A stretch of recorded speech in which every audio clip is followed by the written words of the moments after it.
Good morning. All right, everyone. I've been this class, which is usually Monday night, got a little delayed. It needed to bake a little longer. So Baruch Hashem, now it's hopefully with God's help going to come together. Today's class, of course, all of our hearts of the Jewish people are all with the Bibas family. So today's class should be dedicated to these pure, holy angels and beautiful souls that are rising to the highest unimaginable heights today, placed in front of God Himself.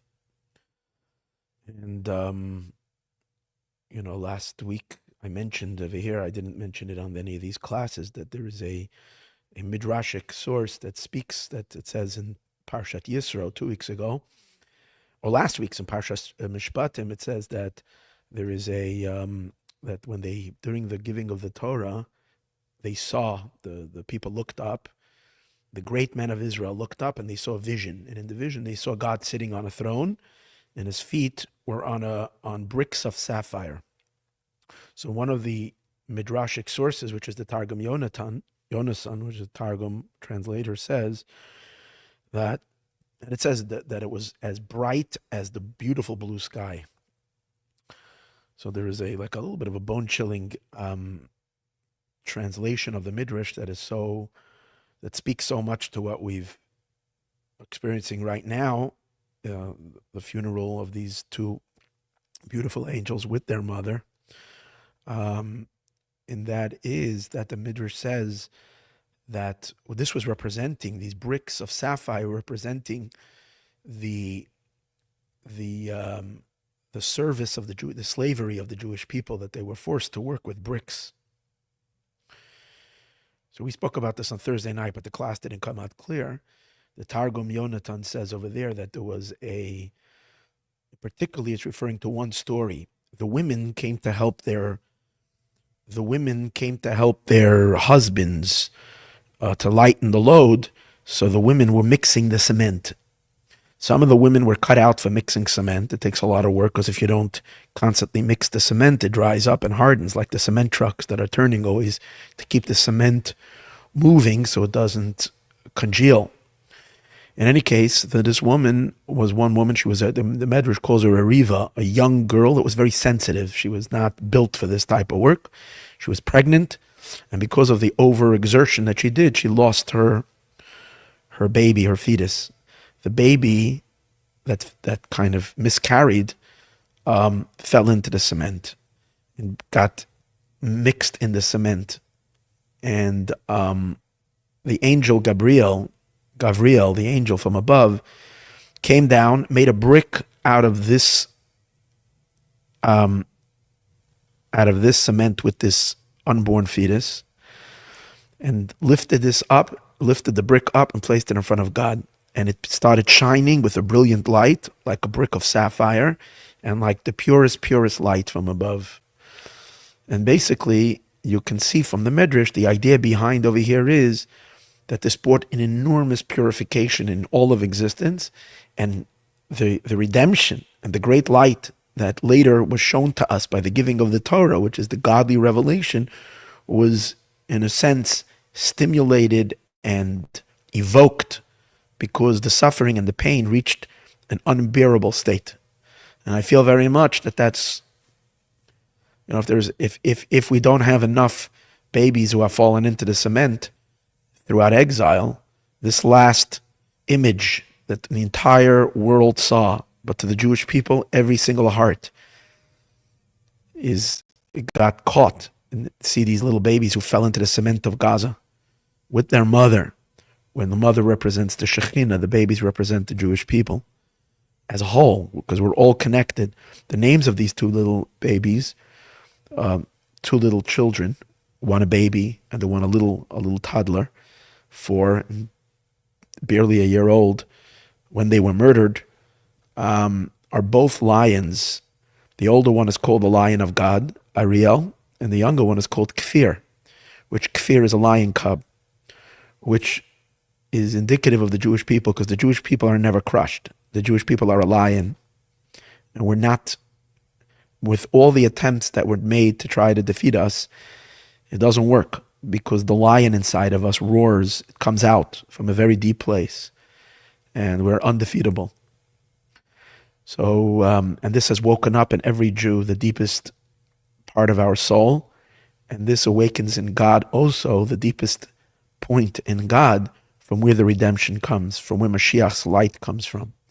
So there is no question that their energy is now felt today in the world, not just in our world, it's felt through the cosmos, through all of existence, and any human being with a half of a heart, or even with a tenth of a heart, has to connect and realize the uniqueness of Israel and the Jewish people, and at the same time, the utter viciousness and despicability of evil. And in order for Mashiach to come, we have to identify the evil, know it, and reject it. So every human being in the world that has a little bit of soul inside of her or him are today, or if not today, yesterday, if not yesterday, last week, rejecting this evil and abhorred by this evil, and is demanding from God to wipe out Amalek from the face of the earth instantly, and to shine the light of these beautiful lions, of this powerful godly light in the world of the Jewish people, and build us the temple that's also called the lion, and Moshiach, who's also called the lion. All of this should be revealed in the world from these incredible lion pride of the mom and her little cubs together who are laid to rest today. So may this be a chus for their souls. And we say to God, the brick is very nice up there, but we want these beautiful children out of the brick. We want them back down here in their physical bodies with the resurrection. Bezrat Hashem. I'm no question that by the resurrection, and we know that tzaddikim, great people, will be resurrected earlier. Not they don't have to wait for the general resurrection. These little babies, everybody will identify them when Mashiach comes. Say, oh, there are the Biba's children with their father and their mother for all of us to celebrate with at the great moment that is coming, Bezrat Hashem, any second. Okay, with that being said, let's go to the subject of today. This week's Torah portion is all about building a temple. We're holding by the building of the temple. The Torah, however, is talking about the mini prototype temple, the initial temple, which was a small, what we call the tabernacle, Parshat Terumah. God is saying the ultimate purpose of all of creation, as we know, was God wants to live in this world, and the initial initial home for Hashem, which was more like a mobile home, was the one that was built for him in the desert by the Jewish people. And in this Torah portion is what God introduces the idea. He tells Moshe to go speak to the children of Israel that they should build him a temple. And he lists a whole bunch of items in which the temple these are going to be the materials in which the temple is going to be built. So in the verse number 3, it says, V'zaysa Terumah. This is the Terumah, this is the separation or the portion that they can set aside for God. You should take from them. And it goes on to list 15 items that could be brought. It says, it starts with 3 metals, precious metals, zav, kesef, and achoshes, gold, silver, and copper, telas, blue wool, agarman, purple wool, telashani, red wool, sheish ve'izim, linen and goat's hair, oiros elim odamim, rams, hides of rams that are dyed red, v'oiros techashim, and unicorn hides or something like that, a special type of an animal that was very colorful. The atzei shitim, and then shitim, acacia wood. Shemen lamor, oil for lighting, psamim, and spices.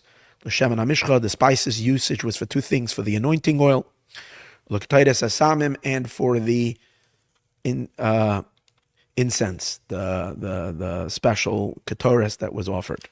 So for that we needed both oil and spices, and then special precious stones, avnei shoam, avnei meluyim, shoam stones and filling stones, which would be used for the ephod v'lachoshen, which are going to be used for the priestly garments. That sums it up, and then God says, and with all of this, you will take all these 15 different items, v'asuli migdash, you will make for me a sanctuary, v'shachanti b'seicham, and I will dwell amongst them. And this is the ultimate purpose of creation in all of the world, and it will reach its culmination and its ultimate state in the building of the 3rd temple any moment. Okay, there is what I want to speak about today is that there is a very fascinating midrash, which seems to be completely out of place, and it's strange even that the midrash makes this association. And it's two midrashic sources. One is in the Midrash Tanchuma, and one is in the Midrash Rabbah. What are these midrashic sources? What does it say? So one is a Midrash Tanchuma. Okay, midrashic is a compilation of teachings of the sages. And there are different midrashim. So the first one is the Medrash Tanchuma. The Medrash Tanchuma says, give me 1 minute over here, we'll find it. Okay. On the verse, gold, silver, and copper, very, very stunningly, the Medrash connects this to the various different kingdoms that exiled the Jewish people. Gold is representing the kingdom of Bavel. This is what the Midrash says. Zahav keneged Malchus Bavel, the kingdom of Babylonia, the ancient kingdom of Babylonia, the king who was the first exile that the Jewish people had after they've already come into the land of Israel. The temple was destroyed by Nebuchadnezzar, the king of Bavel. And how do we know that? What's the relationship of Bavel to gold? Well, for this, the Medrash references the verses in Daniel. In Daniel, chapter number 2 in Daniel, there's a fascinating vision that was shown, a prophetic vision that came in a form of a dream to Nebuchadnezzar. Nebuchadnezzar, the king of Bavel, the wicked king of Bavel, who destroyed the temple and murdered hundreds of thousands of Jews and took the rest into captivity, was granted by God for whatever reason a vision, and in that vision, he had a nightmare. Basically, he saw a dream that was really extremely vivid, and he felt and immediately knew that this was not just a regular dream.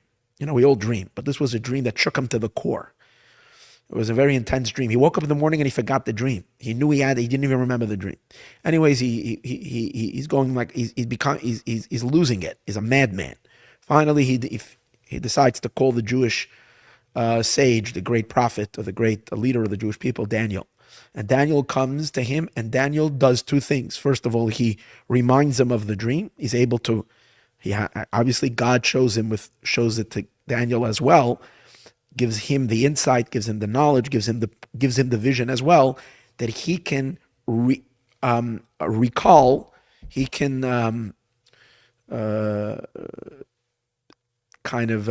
bring back the lost dream that Nebuchadnezzar had lost.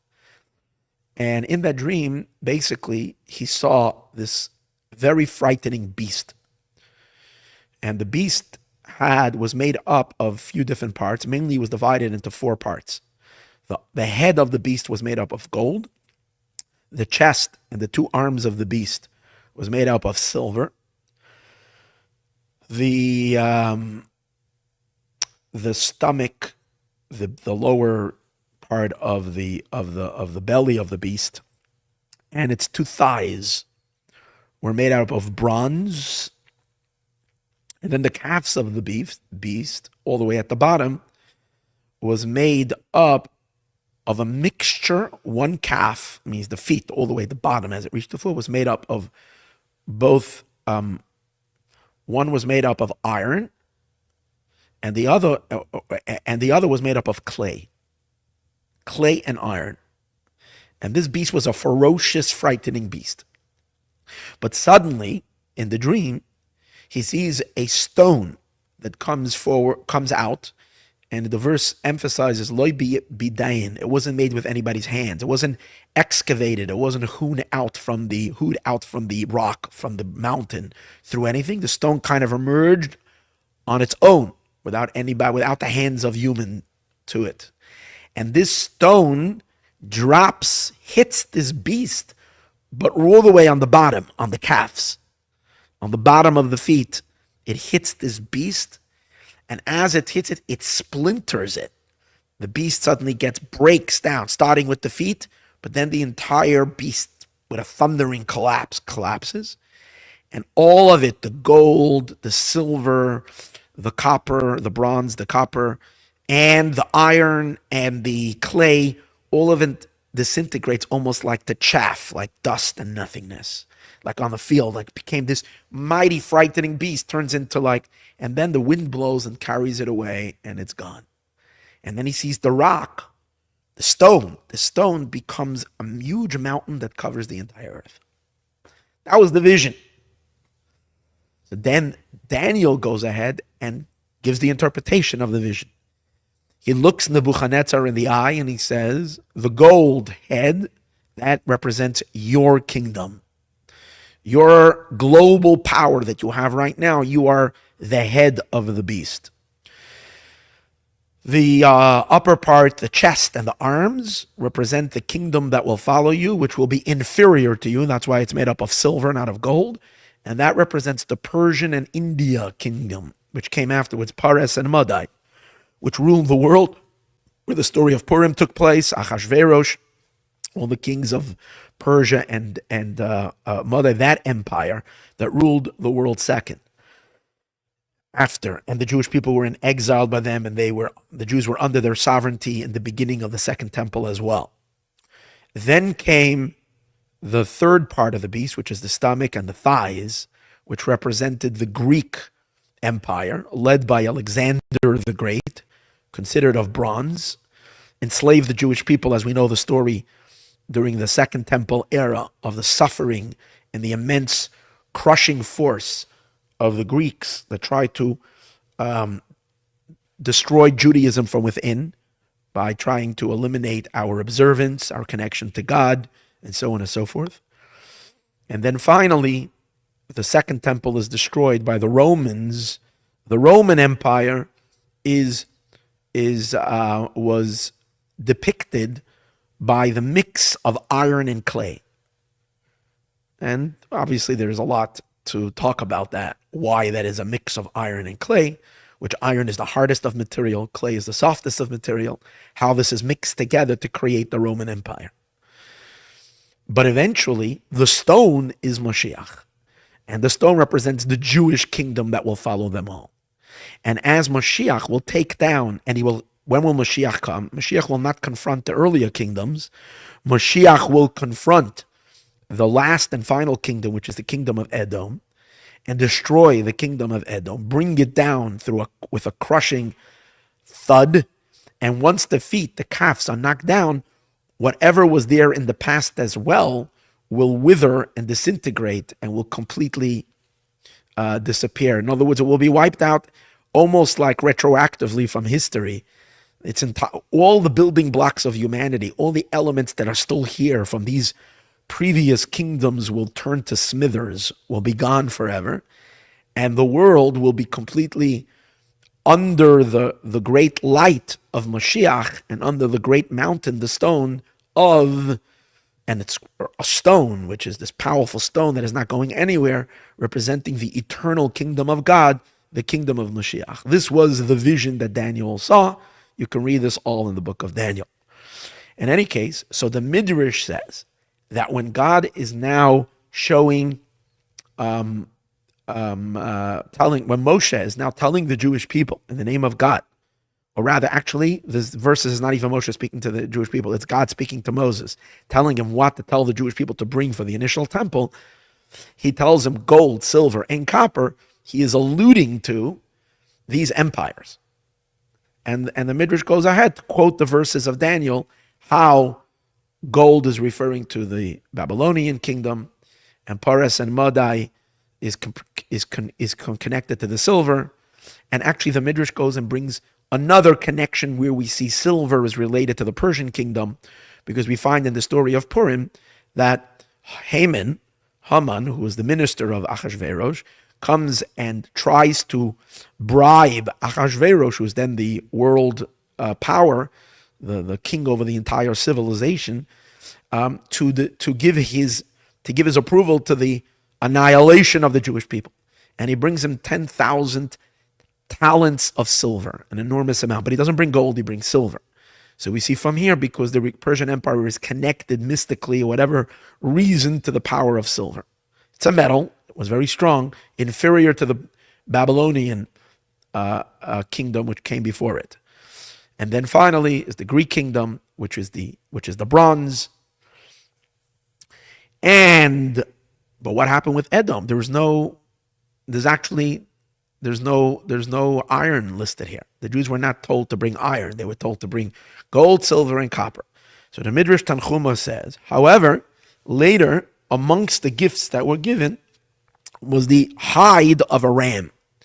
And the hide of the ram was dyed red. So this is symbolic of the Edomite kingdom. Esav is red. So the redness of Esav and the name Edom, which is the name of its kingdom, is representing this redness, is hinted to in the red hides, the skins of the ram that are dyed red.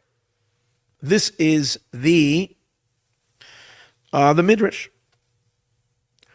So God says to the Jewish people, and the message, what's the message according to the Midrash Tanchuma? Amar HaKadosh Baruch Hu, Hashem says, Afal even though even though you see these powerful empires that are coming your way and they seem to be unstoppable, they seem to be eternal, they seem to be forever, they have such might, they have such dominance, they have so power, and you can't see in any way how they're going to be broken, don't worry. Ani matzmiach lechem Yeshua mitoich shibud. From amongst the enslavement to these powers, these powerful forces, I will sprout forth to you salvation. And where do you see the salvation of Moshiach? Well, we go to one of the last items that are mentioned, and that is oil, shemen lamo'or, the oil for lighting, or for the luminary. The Midrash says, Zeu melech HaMashiach. This is Mashiach.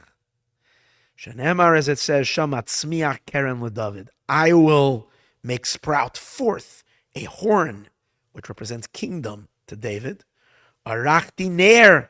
I have laid out, I have prepared, I have arranged a lamp, Lemeshichi, to my anointed one. The anointed one is called Moshiach. Anointed means to be anointed with oil. And it says, I've arranged a lamp. A lamp is an oil lamp. Moshiach is a powerful light coming from the oil that he is anointed with, anointed by God. And that is being alluded to already in the beginning when God says to the Jewish people, bring the oil for illumination. So you have the four empires, and then you have Moshiach.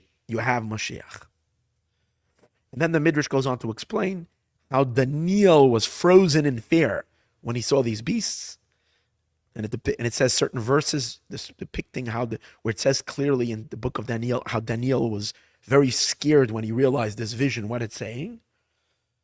And the Midrash goes on to explain the relationship with each one of these powers to its designated material that symbolizes it. And then it also goes on to explain why the Romans are compared both to iron and to clay, which I'm not going to go into. And then the Midrash also explains why Moshiach is compared to a stone. And the Midrash gives a few ideas. Number one, it comes in the merit of the Jewish people studying the Torah, being loyal to the Torah. And the Torah was given the original Torah was not a parchment like our Torah scrolls, was on a stone. So the merit of the Torah, that's what will ultimately bring us Mashiach. The second idea is that Jacob himself, the father of Israel, Yaakov, is compared to a stone. As it says in Genesis, Misham Roya Even Yisrael. From there comes the shepherd, Even Yisrael, the rock of Israel. So Israel is called a rock. So one is the merit of the Torah. One seems to be the intrinsic rock solidness of the Jewish neshama, of the Jewish soul. And finally, the last reason why he's called a rock is because Mashiach will finally disintegrate the heart of rock that sometimes is in our hearts, where our hearts becomes indifferent, cold, and not warm or frozen to Judaism and to God. Sadly, we can see a lot of times, as even Jews become so disconnected from their own Jewishness And Moshiach is going to come and he's going to melt away that stone. As the verse says, V'hasiroisi esleva even. I'm going to remove the stone heart. Mipsarchem. It's a verse in Ezekiel in Yecheskel. Okay, this is the story, the Midrash, according to the Mishnah. Now, by the way, talk about melting the stone. This week, the stone has been melted amongst the Jewish people. I mean, Gentiles maybe don't get it, don't understand how crushing the heart of Israel is this week when we see a mother and our two babies coming back. And I do see online and some incredible voices amongst non-Jews who have spoken clearly, strongly, powerfully about the in utter disbelief of the ability of the evil that has been done in the world, and the silence of all those who portray themselves as the defenders of humanity, but when it comes to the slaughter of Jewish of innocents of a mother and babies, suddenly they're silent. Suddenly Hollywood is quiet. All the condemnation is not there. It's only for the children of Gaza that accidentally get hurt because the Hamas hides behind civilians and puts their ammunitions in hospitals and in schools and in bedrooms of little children. So and yet Israel is the one who's always condemned.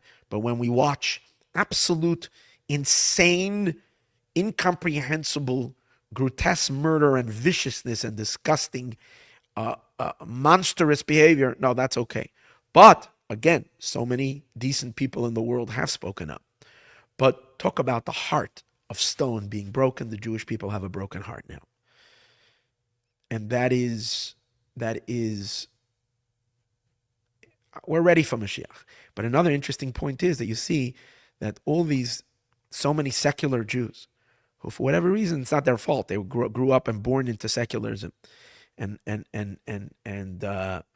worship the ideals of what we might say the modern progressive world, and was overly, overly convinced that the secret of our survival as Jews is dependent just in our humanity, not in our godliness. And therefore, they overly extended themselves. It's like all those people who lived in the Gaza envelope were so caring for the Palestinians.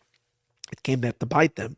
But the other interesting thing is that most of these hostages that are coming out now alive after a year in the Gaza tunnels are coming back religious.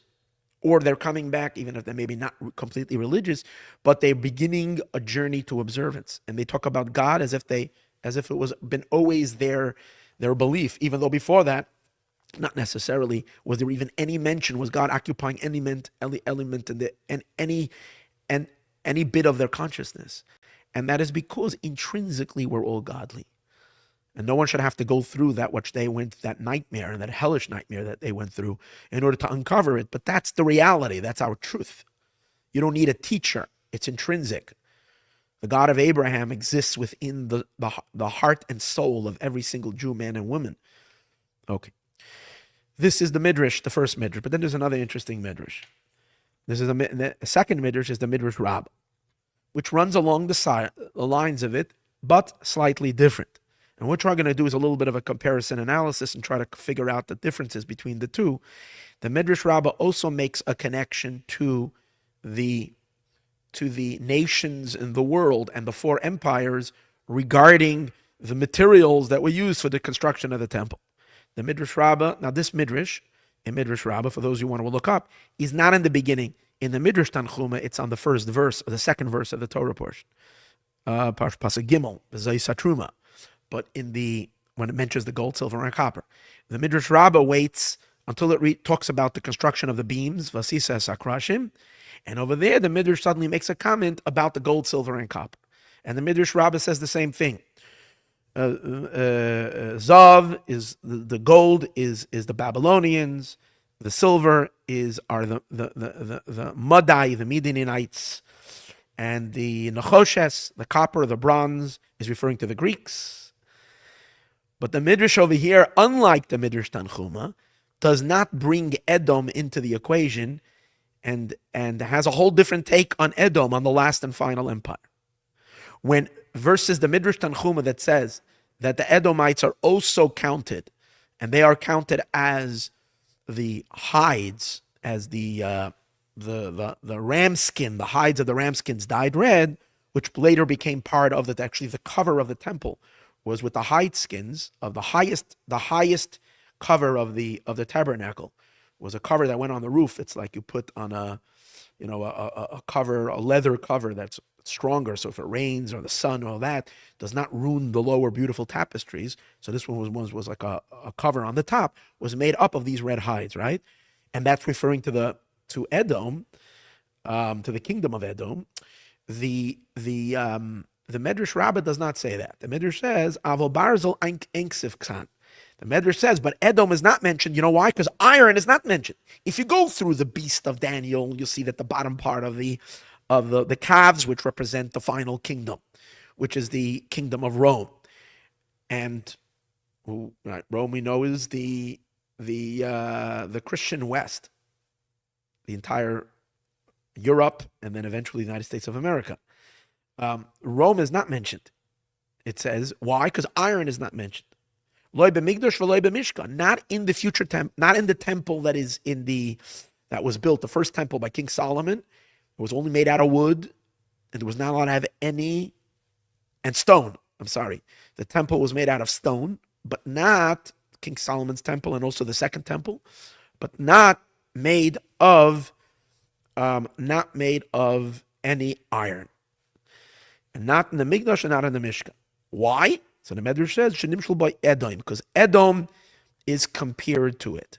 Now, why are we so angry at Edom that we're not going to bring them? They're not going to participate. They're not going to be they're not invited into the temple. Why not? So it says because they destroyed the temple. But the Midrash says, well, hold it, the Babylonians also destroyed the temple, and yet the gold is placed, the gold that symbolizes that nation or that empire is part of the temple. And how come the iron is not? So the Medrash says because there's a great difference. The Babylonians, when they destroyed the temple, they left the foundations. They didn't destroy. They were satisfied by bulldozing the building itself. The foundations they allowed, but when Rome came, they wanted to uproot it from its very root, as it says in Psalms that Zocher Hashem lebnei Edom, remember the children of Edom. King David is prophesying. He lived even before the first temple, but he's already prophesying the destruction of the second temple, and he says, remember the children of the Edomites. Ha'oimrim, who say, Aru, dig it out, Ada Yesodba, destroy it till you get to the very foundations. As we find that the Romans were the ones who were I'm just making this connection, they're the ones who actually coined the phrase Palestina. They called Jerusalem, Palestine, to erase any trace of Jewish historical connection to that place. So the whole Palestinian madness, it's all connected still to the Romans back then, who gave the name Palestine, the originators of that name, to the land of Israel and to Jerusalem and so on and so forth. Because they wanted to uproot it at its very root.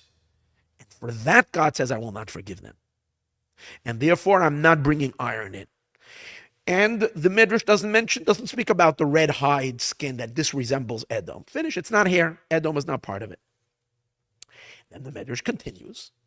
And the Midrash says like this. So it is you find when Moshiach was like, this is at the beginning of Jewish history, that God is already setting up the temple without the participation of the Edomite kingdom. Then the Midrash continues. And the Midrash says, so you find when Mashiach will come in the end of days, when Mashiach will be revealed, this is in Psalm 68, there are certain verses Samaches, you can look it up in the end of the psalm. There's certain verses. Give me a second, because I'm going to actually go bring it. Give me 1 second.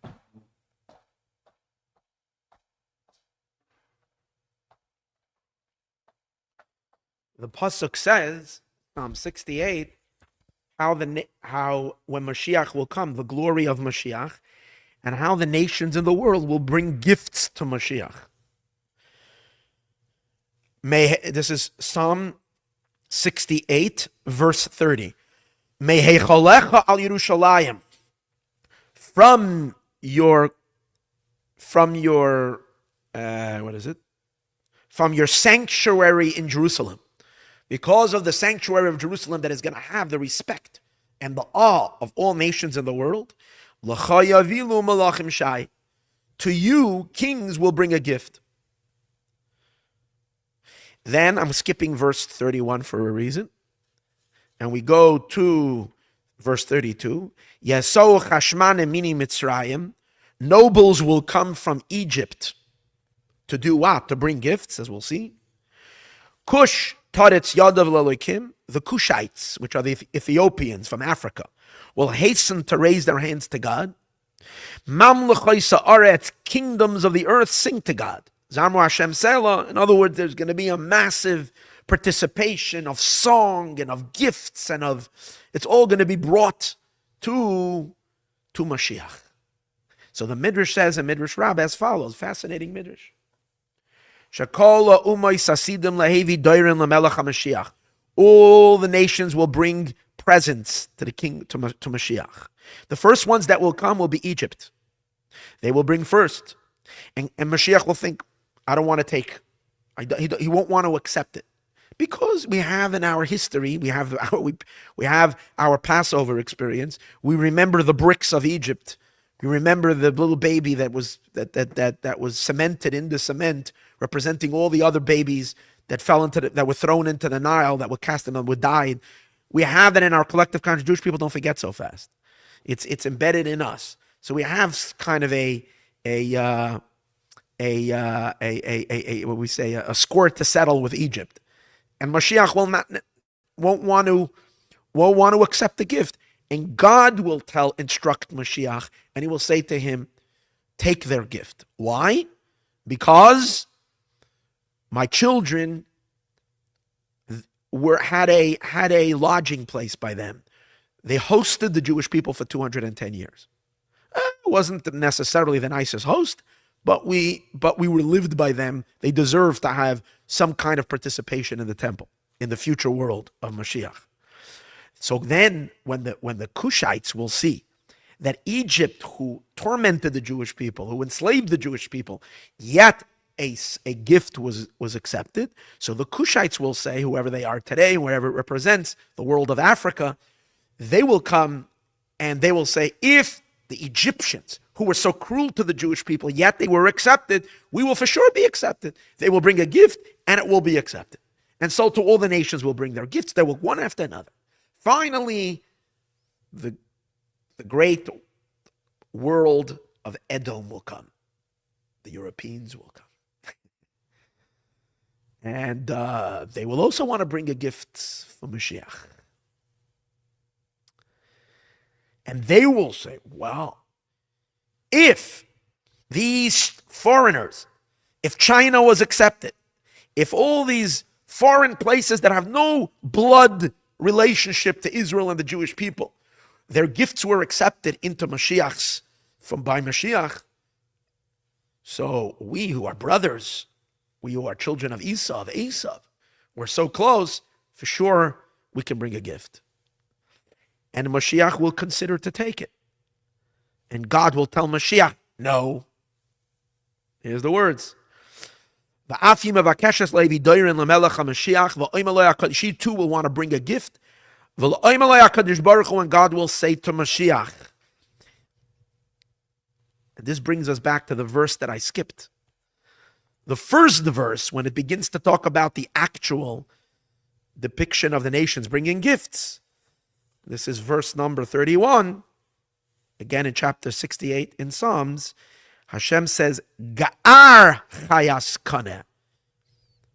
rebuke, yell at, or rebuke, shout at, Chayas Sad Kane, the beast of the reed. Adas Abirim, the ensemble of buffalo. Be'egle Amim, who are being fattened by the calves of the nations. Misrapes Baratse Kesef, who submits itself with pieces of silver. Bizer Amim, scatter the nations. Kravis Yachpatsu, who desire war. Interesting, obviously, cryptic verse.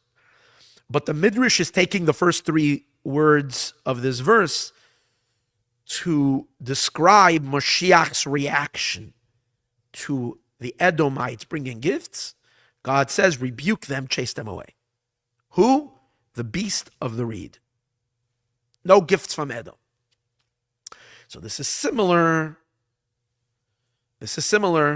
to the non-taking of the iron in the first temple, in the first donation. There's a consistency. Now, I'm not going to go through the whole entire Medrash. The Medrash goes ahead and depicts every single element of this verse, explaining what does it mean, the buffalo, what does it mean, what do all these things mean, of all the details and how it's referring to Edom and what is the fault of Edom and so on and so forth.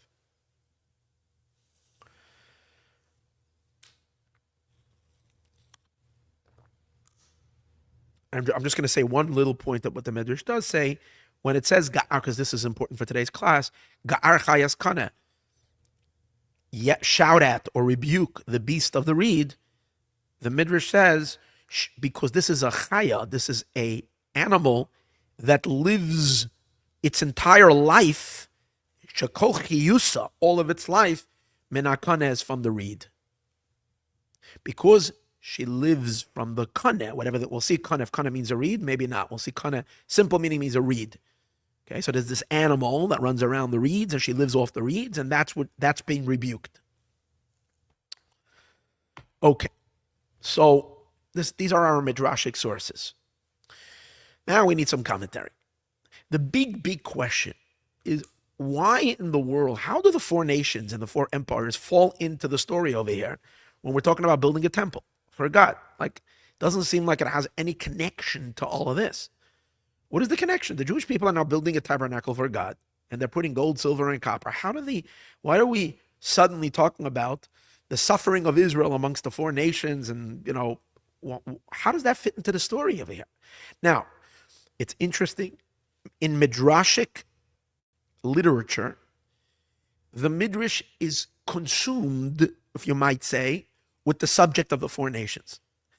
Meaning, the Midrash, in so many places of the Torah, what we wouldn't expect, the Midrash relates that this story, the inside story of what you're reading, relates to giving us prophecy and symbolizing or relating to these four empires.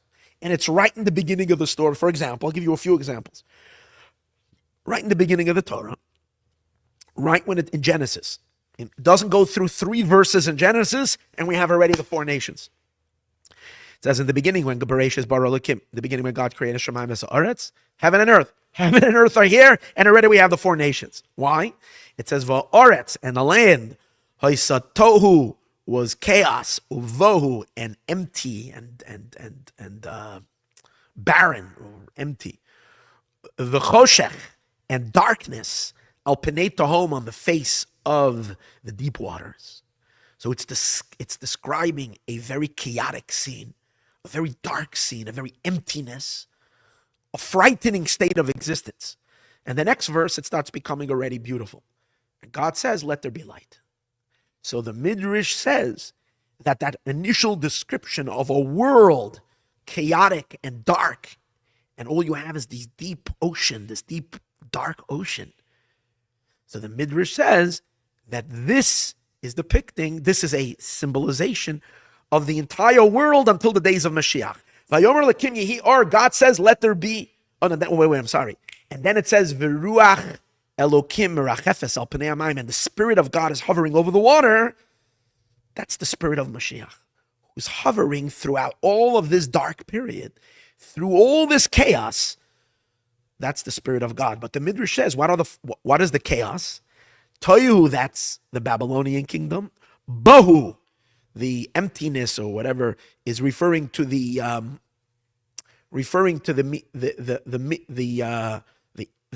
kingdom of India and Persia. Choshech, darkness, the Malchus Yavan, is the Greek kingdom. And Al Panei Tahom, on the deep, deep waters, is referring to the kingdom of Edom. So, but that makes a little sense, no? Because it's talking about a world before it's developed. The Jewish people are here to rectify the develop, to lead humanity and the ultimate light through Torah and mitzvot, to lead the world into the time of light, time of Mashiach. But again, so over here you have the first time the Midrash does it. Then we don't go too much farther.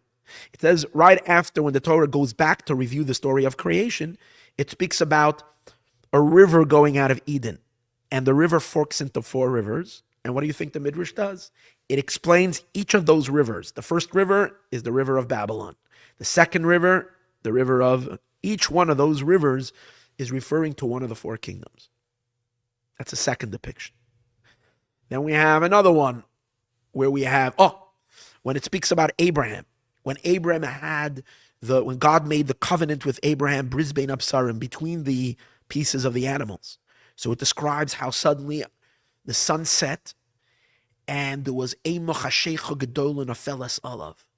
was a terrifying fear that gripped Abraham, and he started shaking in the darkness. So the Midrash goes ahead and says that all those words that are described over there, Ema is a dread, Gedola, a great one, Hashecha, a dark one, Nopheles, that falls on him. So the Midrash says, Ema, the dread, is the kingdom of Babylon. Gedola, the big one, is the kingdom of Persia. Hashecha, the darkness, consistent with what it says in the first book of Bereshis, that the Greeks represented an incredible darkness. Because, by the way, we know the Greeks were the first ones to challenge the Jewish mind.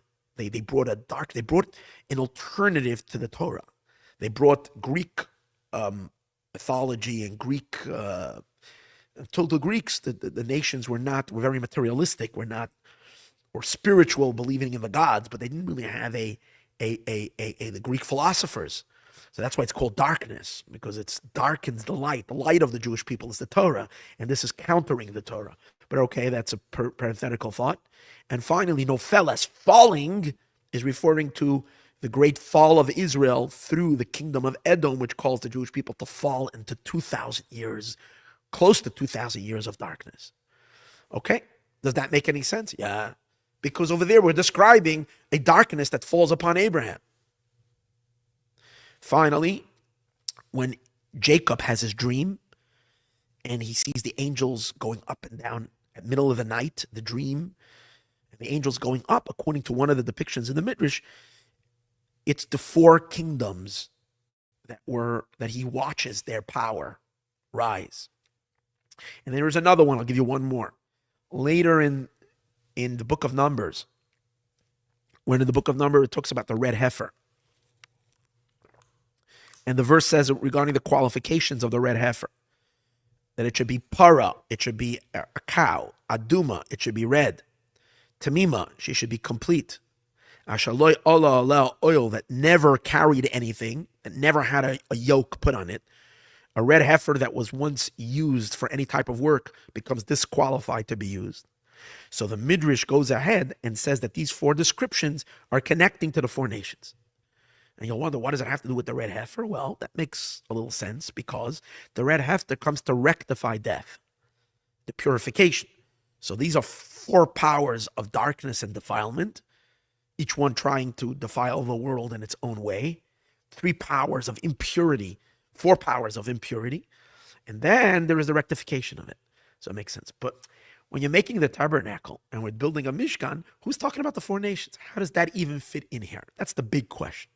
The other thing I would like to talk about is the difference between the Midrash Tanchuma and the Midrash Rabbah.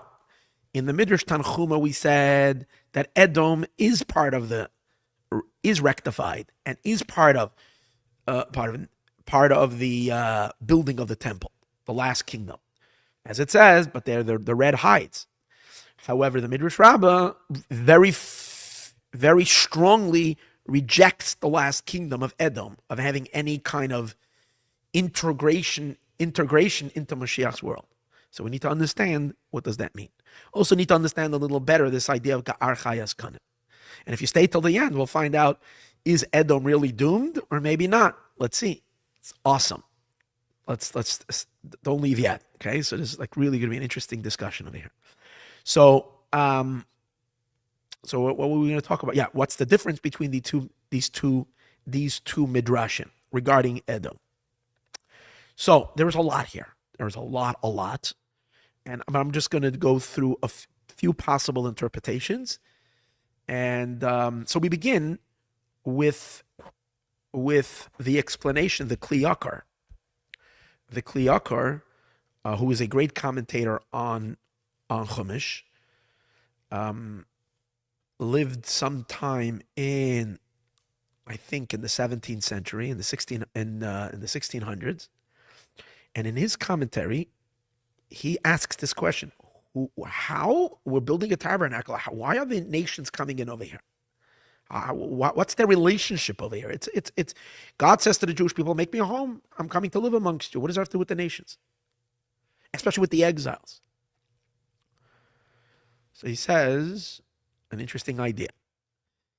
He says, why did God, in the first place, show Nebuchadnezzar this vision? Why did Nebuchadnezzar merit? He played a role in history. He needed to be the forebearer of the four empires. Even though Egypt, by the way, Egypt is another empire that enslaved the Jewish people, but in Egypt enslaved the Jewish people before we became a people. The real exile of Israel starts once we're a people. We went out from Sinai. We went out of Egypt. We came to Sinai, received the Torah, went into our promised land. Then begins the count of the four nations. So he asked, why does Nebuchadnezzar even see that vision? And he explains, because for what purpose should he have knowledge about all the future empires that are coming after him? That Daniel has to interpret it for him. He says it wasn't for Nebuchadnezzar. Why it was shown for him, I don't know, for whatever reason. He doesn't explain that point. Obviously, it was shown to him.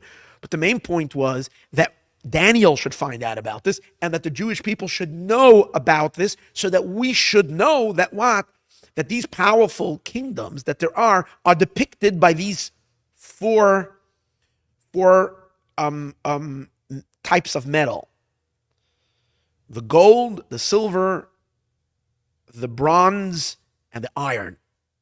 That these four empires are represented by these powers. Why does God want us to know that? Because we shouldn't collapse. We shouldn't fold over as Jews, because we're a minority and we're suddenly surrounded by a powerful beast. And it seems like they're going to crush us. It seems like we're done. We stand no chance. So God wants to tell us that Nebuchadnezzar is gold. And why is that important? Because God really wants to tell us, you have your gold already. You have the antithesis to Nebuchadnezzar. You have it inside of you. You have a mitzvah which was done with gold. Since you did a mitzvah with gold, that gold that you have done your mitzvah preceded Nebuchadnezzar. In other words, even before Nebuchadnezzar was born, long before the seeds of Nebuchadnezzar came to the world, you were already given the antivirus. You were already given the antidote to Nebuchadnezzar. You have the power to defeat him. Why? Because you built a temple made up of gold. Your mitzvah of gold will overpower the force of Nebuchadnezzar. Second, and God says, and then when you're going to be faced by the Persian kingdom, and you're going to see Haman coming in with the talents of 10,000 talents of silver, and it's going to be so powerful, it's going to look unredeemable. God says, don't worry, you've already donated your shekalim, you've donated your silver coins, and you're okay. You're okay with me. And he actually points to a passage in the Talmud where the Talmud says that when Haman came and Haman brought the silver talents to kind of buy off the king for the stamp to annihilate the Jewish people, God laughed. And God says, I'm a step ahead of you. I gave my children a commandment, a merit with coins, shkalim with coins. Over there it says that he bought shikalim, coins. I've given already my children a mitzvah with coins. And not only is it a mitzvah that we do, but we do it in the month of Adar. Mention of the month of Adar, it's starting this week. The month of Adar is coming because we know that the time of the year that the Jewish people used to give yearly, we would give a donation of silver coins to the temple. Every year it was in the month of Adar. So this is meant to counter Haman's silver. So God says, got you covered on this one. Suddenly we see this powerful Greek monster coming our way. The Greeks are coming to destroy Judaism and destroy the Jewish people. God says, got you covered. Once we know from the vision of Nebuchadnezzar, because without the vision of Nebuchadnezzar, we would never know to interpret the copper, the bronze, as the Greeks. Or rather, not put it this way, we would never know that the Greeks have a relationship to the bronze, that's their energy, that's their spiritual power. But from Nebuchadnezzar's dream, in which he was shown specifically, and Daniel interpreted to him and told him that the third empire is the bronze. So then retroactively, when we learn in our verse that God told the Jewish people to bring Nechoshes, and we did that part, built a temple with bronze, this already precedes and negates the power of Yavan. So the Jewish people have the power against that force. Finally, when you'll come to this never-ending exile, seemingly never-ending exile of Edom, don't get scared, don't get frazzled. Why? Because you built the tabernacle with the hides of the Oros Elim Odamim. You have the hides of the rams dyed red. So you've already countered Edom. Now, and he makes the connection. He says, Edom is the power of iron. But we didn't use iron in the temple. Instead, we used skins of rams dyed red. But he says the iron of Edom is related to the iron sword. Because Edom was blessed by Isaac. Esau was blessed by Isaac that you will live by the sword of iron. Right? And what does a sword do, sadly? It creates the color red. It brings blood. It's made for bloodshed. So the redness of the red and the iron go together. Because the red is the outcome of the iron of the world of Edom. And we've used already these red skins in the temple, and as a result of that, we counter the forces of Edom. And the Kli Yakar says very beautifully, that's the reason why the Midrash, when the Midrash Tanchuma, okay, he's only talking about the first Midrash, not the second one, not the second Midrash that we mentioned earlier. And the reason why the Midrash Tanchuma uses the term Keneged, he says, Zahav, the gold, Keneged Bavel. The kesef, the silver, Keneged Pares and Madai. Against, is the word Keneged can be interpreted as symbolizing, but the more correct interpretation is opposing, one opposing the other. The Midrash is telling us these four donation items, they are the opposing force. They are the spiritual powers of the Jewish people to withstand and to oppose and ultimately defeat these four beasts that are coming against them. And that's why the Torah says it to us over here. That's how God from the very beginning has already given us a mitzvah that empowers us to survive the exile. Everybody knows the greatest thing in the world is the survival of the Jewish people. And not only did we survive, we're in the headlines. I have a friend, a guy who who told me a little while ago that he went, he got fascinated. It's just such an amazing just thought because he just reminded me because I met him the other day. So he reminded me that years ago, not years ago, this past summer, he decided he got like he went to a place where there was a big Jewish gathering, thousands and thousands of people, and he was like impressed by being amongst so many people. So he looked online and he decided he wants to go to the largest, what we call pilgrimages that there are in the world. So he found that in Iraq, in the summer months, there's a pilgrimage millions and millions of people attend. Millions of people. I think it was like 50 million people. It's a Shia event of the Muslims. This guy, crazy as he is, went to Iraq this past summer, had to hide his Jewishness. Went there and he went to the place. He told me it was amazing how how there's entire villages that live the entire year just for this event. They cook and they prepare, and so he was part of it. But when he came back, he told me that what was so crazy was to be among so many people, and the Jewish people are such a tiny minority. It's like, but like this whole pilgrimage, this whole story is like not even in the news. Of course, amongst the Shia it is, but no one talks about it. No one cares. It's like not even a story. But it's like the fact that he had, look, the Jewish people are small little people. We're hardly even this, and nonstop, everything in the world all day long. It's look in the 1980s in the newspapers of the 1980s. You'll find Israel and the Jewish people. Look in the 1970s, you'll find Israel and the Jewish people. 1960s, Israel and the Jewish people. God forbid, 1940s, of course, during the Holocaust, Israel and the Jewish people. And so it is if you look in the 1900s. It's again everything. The Jewish people have always occupied front and center stage. It's really interesting.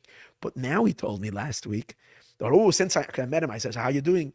He said, well, since then, he found out there was a larger gathering in India. I didn't get the information yet. He was going to fill me in. And there were 500 million people over a month coming. You know what that means? 500 million people. And again, it's like happening. It's a non-story, although it's billions of people. So the Jewish people being such a minority, how in the world did we survive all of this? And the Jewish survival in this. So the Kli Yakar says to us, the Midrash is telling us that the power you have is because when you built your tabernacle, when you built the home from God, you're founded on foundations of gold, silver, copper. You have already this power of of the antidote to all these forces. Fine. So according to his interpretation, and then he says, and that's the reason why when the Midrash comes to the last point, when the Midrash says shemen lamo'or, oil for lighting, that is referring to Moshiach. It doesn't say keneged, opposing. Because the oil that we brought was not to oppose Mashiach. The oil is the outcome of all. We survived it all, and where did we reach? We reached the powerful oil of lighting, the powerful enlightenment, the powerful light of Mashiach's light that is going to be in the future. This is the Kli Yakar's teaching. Interesting take. Why am I saying that? Because this is, I would say, is the most elementary teaching over here. Because it's dealing with the four nations, not in terms of them, but to fortify Israel to be able to stand and not be destroyed by these exiles that our destiny was meant to endure. But then we go to a deeper explanation. Because what he's not saying is that the gold, the silver, the copper was actually put into the temple, which represents an integration of some element of these nations into the Jewish people. So I'd like to take you now to a teaching from the Shem Mishmuel. I'm building this up. I'm going to take you through a Hasidic journey over here and a Torah journey. One from the more external, more outer part of the Torah into the deeper layers of Torah.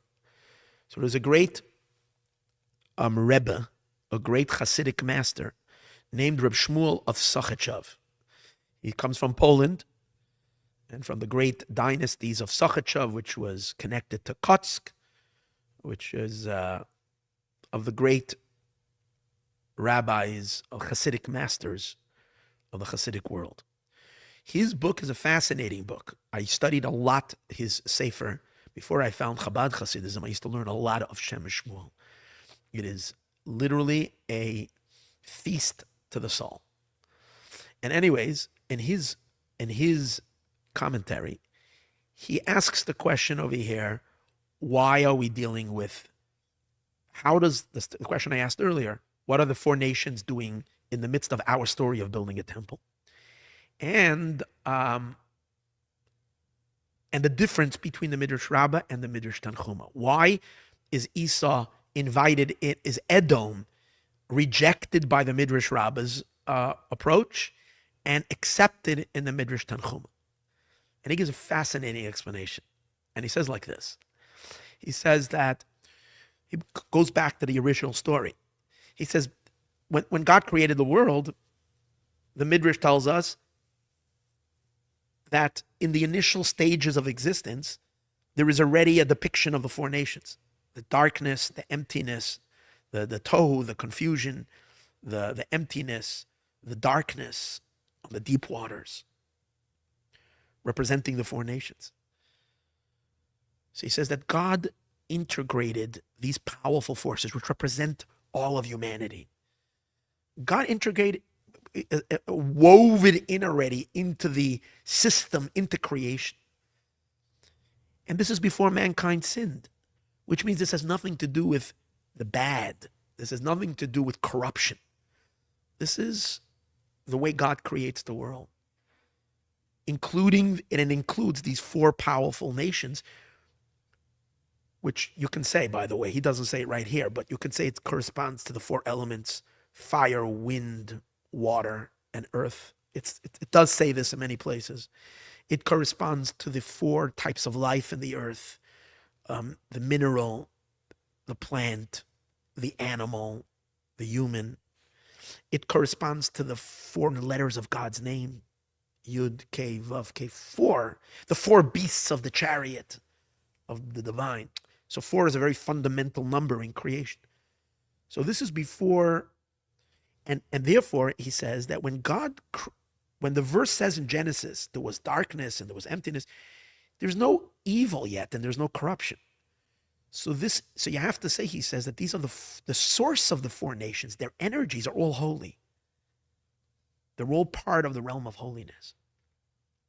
It's only that later, because of the sin, and you can also see that out of the four rivers coming out of Eden. There's no corruption here yet. There's no pollution yet in these rivers. The four rivers coming out of Eden, as we discussed earlier, are also symbolizing the four empires. There's no sin yet over here. It's all kosher. It's still holy. Later, because man sinned, it causes a collapse in all of creation.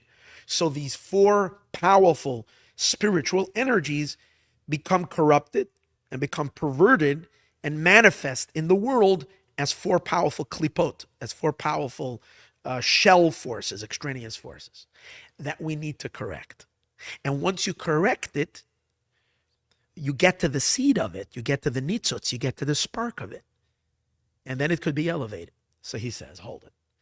That's why when we're building their tabernacle, now the building of their tabernacle is a reconstruction of creation, as it's discussed in Midrash and other, I didn't relate that Midrash, and in many commentaries, how the building of the temple, of the Mishkan, has a resemblance of the building of the entire universe.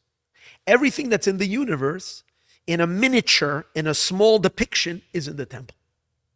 Now, since in the creation of the world, the big world, the cosmos, Hashem built into it the power of these four nations, these four empires.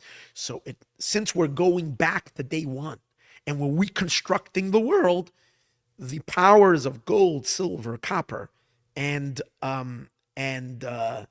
the red hide, the hide of the animal of the ram gets integrated into it, because the powers, the spiritual powers, as they exist in holiness, need to be part of the construction. And based on this, he explains why the Midrash Rabbah does not want to include Edom, does not want to include Esau into this equation, Esav into it, and the Midrash Tanchuma does. So he says a phenomenal idea, and that is related to, and this is as follows. There's one more depiction of these four powers that I didn't mention, and that is in Parsha Shemini, in the book of Leviticus, the third Torah portion, which is Shemini. It speaks about animals, the kosher animals, non-kosher animals. When it speaks about the non-kosher animals, we know it doesn't tell you what are the non-kosher animals. It tells you what are the kosher animals. What's a kosher animal? A kosher animal has to have two signs. It has to have split hooves, and it has to chew its cud. It has to be malager, which means it has to regurgitate.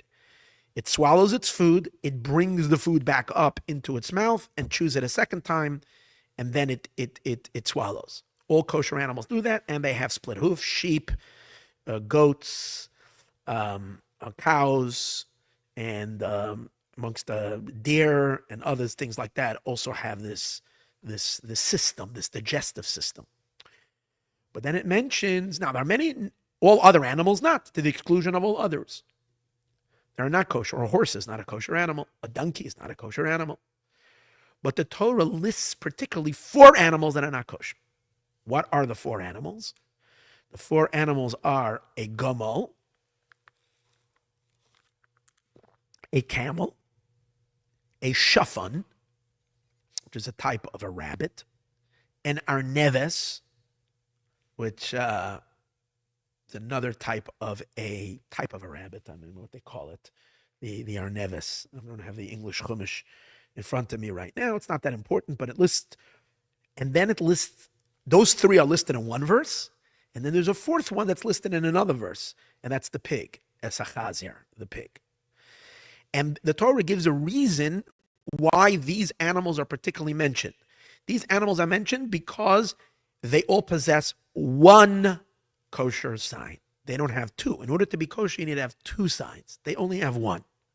So the first three are similar, that they all regurgitate their food, but they don't have split hooves. The fourth one, which is the pig, is the opposite. It has split hooves, but it does not chew its cud. These are the four. So the Midrash tells us that these four animals that are particularly mentioned over here are depicting the four empires. The gamal, the camel, that is the kingdom of the Babylonians.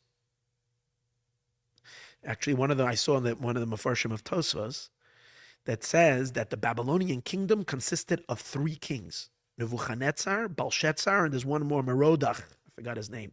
Three kings. And it's into two in Gimel. Gimel is three. Mem Lamed is Gematria 70. Mem is 40. Lamed is the numeric value. Lamed is 30. Mem and Lamed is 30. Is 70. The three kings, the Babylonian Empire lasted for 70 years. It's into two in the Gimel. The Shafan is symbolic or represents the energy of the Persian Median kingdom, and the Midrash makes a connection. I'll tell you right now. Where is it? I have it over here. Just that you have a little insight, because we want to, since we connected everything so precisely, let's get over here as well.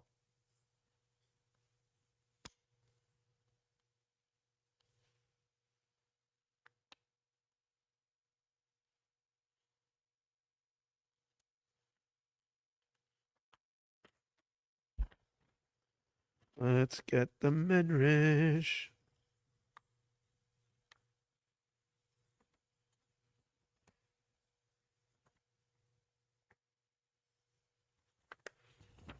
There's so much Torah on this. I can't even tell you how much there is. One of the okay. I'm looking for the initial medrash. I'm sorry. They said all interpretations.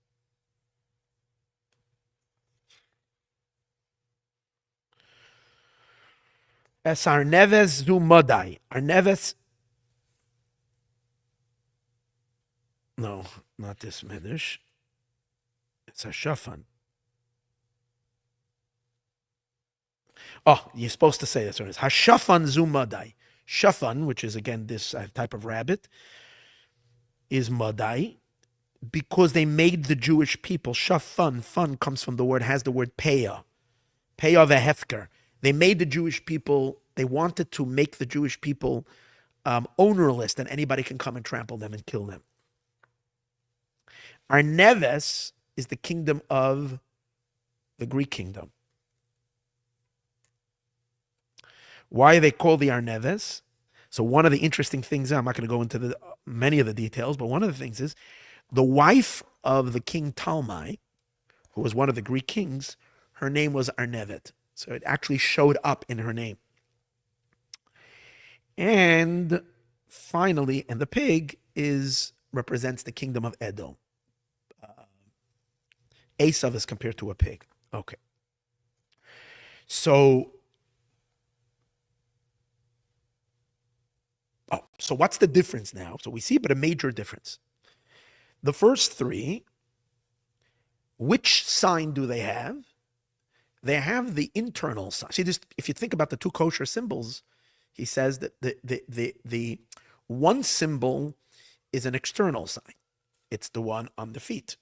The other symbol is in the internal organs. The regurgitating of the food takes place inside the animal.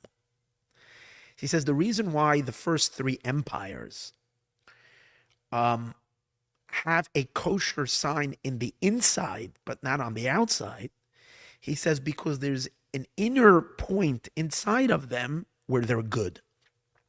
They have a little pneumius. There is a little bit of something in the inner core that is good. There is a spark. There is a godly something over there that is holy and good and positive.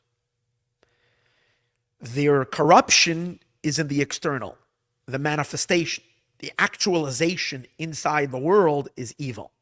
They were corrupt, they were vicious, they were bad. But the internal element, there is an internal, at least there is something in their pneumius, in their inner world, that is good.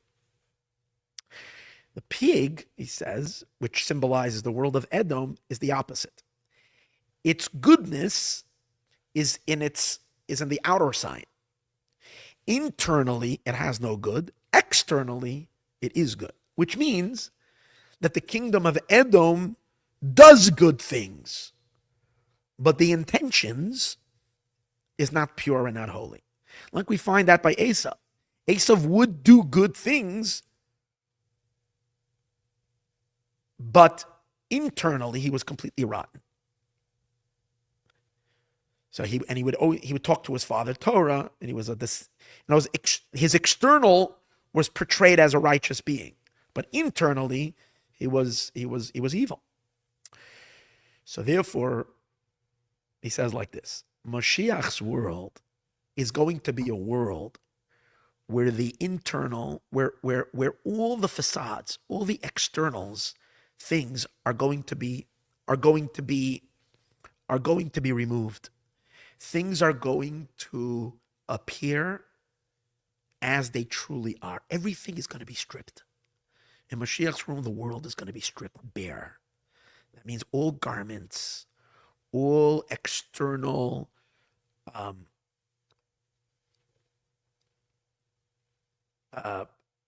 pretenses are going to fall away. The truth is going to be exposed. I mean, what he's saying is a very, very interesting idea, which is so happening in the world right now, that everything is going to be seen for what it truly is. As it says, and the peak of this idea is, it says that God is going to take the sun out of its sheath. In the future, there's a Talmud tells us that Hashem is going to take the sun out of its container. The righteous are going to be healed by it, and the wicked are going to be destroyed by it. So it's interesting how that relates, by the way. In many ways, you can say to global warming, it's going to get hotter. The sun is coming out from its sheath. But what's the deeper meaning? He says the sun is the king of all of creation. Because we all know without the sun, there is no creation. The world, the life can't even begin. So the sun is like the centerpiece of creation. The sun coming out of its sheath, again, this is all according to the Shemesh Shmuel, a beautiful thought. He says the sun coming out of its sheath means the king, the centerpiece of the world, is going to drop its outer layers, and the nucleus of the sun is going to appear. When that happens to the sun, it's going to happen to all the subjects of the sun, which means all of existence is going to shed its outer layers. So you won't be able to anymore to hide behind external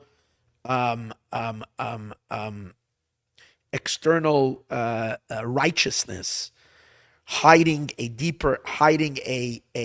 non-kosher inside. It's not going to be anymore. Everything is going to be seen for what it is. The truth of all of existence is going to come out. So he says the tzaddikim, the righteous. That means people that are really good people, and perhaps even good people sometimes because of circumstances, because of being in a non-good environment, because of having not such a good education, because of having all kinds of influence, because of the stresses and difficulties of life. Sometimes some unholiness, some negative things, some dark things become part of our character. But it's not essential to who the person is. When Mashiach will come and the garments will fall and the essence will be revealed to the righteous, they will be healed by it, because the negativity that they possessed was never really deep. It wasn't from the person. It was an external. Some gum got stuck onto them. And sometimes gum can get stuck in your hair and really sticky. But it's still gum. It's still external. It's not who you are. It's gook that comes from the outside. So in Mashiach's world, all of that is going to come out. Is going to be removed. The internal good is going to show itself, is going to reveal itself, and they're going to be healed. The wicked, who are just have malicious intentions, and maybe are doing righteousness and goodness and doing good things, but it's all selfish, and it's all to control, and it's all to have power, and so on and so forth. The external is going to fall away, and the internal is going to be revealed, and the rotten inside is going to be exposed for the entire world to see, and it's not going to have any continuation. Based on that sharp idea, oh, by the way, this idea that the sun will coming out of its sheath means that that the sun is the king of creation, and when the king will be without his clothes, like the famous story, the king without the clothes, all of the entire world will be stripped naked to expose the insides will be revealed, and no more of this hiding behind fake righteousness. This idea, he actually says, is a teaching of the Baal Shem Tov. I never saw this in teaching brought in Chabad Hasidus, but he brings this from the Baal Shem Tov, just an interesting idea. Therefore, he applies it to the story that we're talking about now. And he says like this: the other nations that have a pnimius that's good, an internal righteousness. So when Mashiach will come, their pnimius, the good that was always in it, is going to be elevated in holiness. And that's the reason why the gold, silver, and copper was introduced into the temple. And he says, into the building itself of the temple. Because the gold, silver, and copper went into the construction of the temple itself. How about Esau? Esau's got his sign of goodness on the outside, not on the inside. So what's going to happen is inside has nothing to contribute. It's rotten to the core.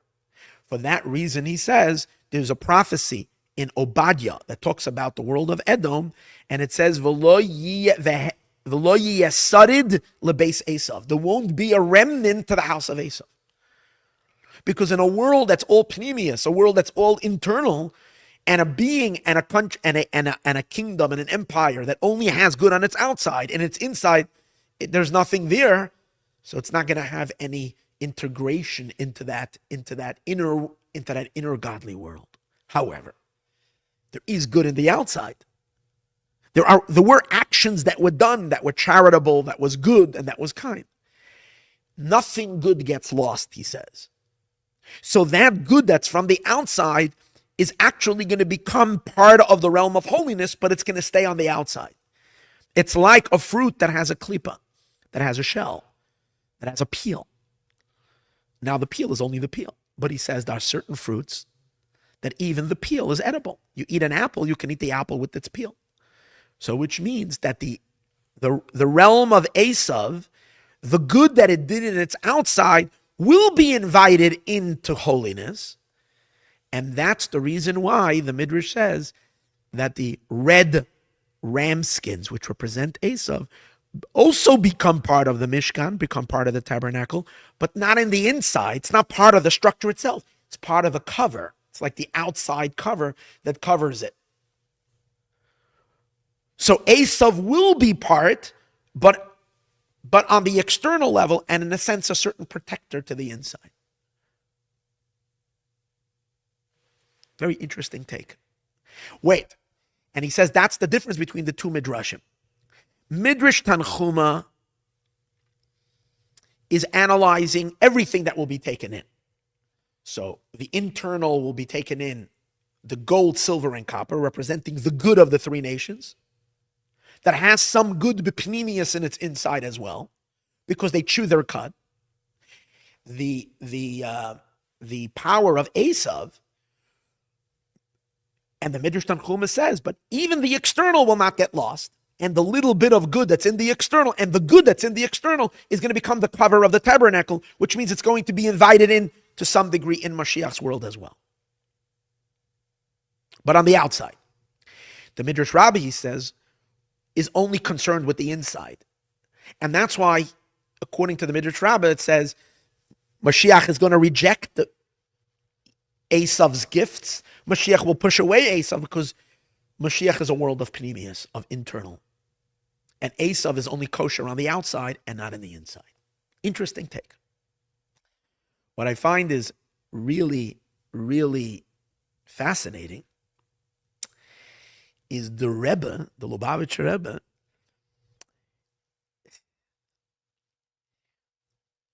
does the complete 180 reversal of what the Shem Shmuel says. It's very interesting. And it fits so well with the Rebbe's approach. The Rebbe talks about, and again, there's so much here, and I'm cutting out a lot of what I wanted to say because or else this class would go on forever. The Rebbe does a reversal.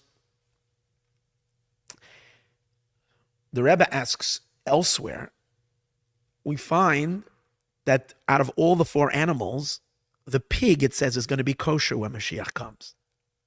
The camel is not kosher. The rabbit or the hare, that's what it's called. The hare and the other one, they're not. They remain non-kosher, but the pig becomes kosher. So the Rebbe actually asks the question regarding the pig. It seems to be problematic. Is the pig kosher, or is the pig worse than the other animals?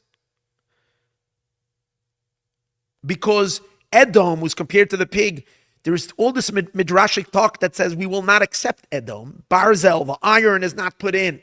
The Medrash says, and that Mashiach will send Edom flying. Get out of here. And yet we say the pig will become kosher. So I want to get to the Rebbe's analysis in a few minutes. There's something phenomenal, what we're watching in the world right now.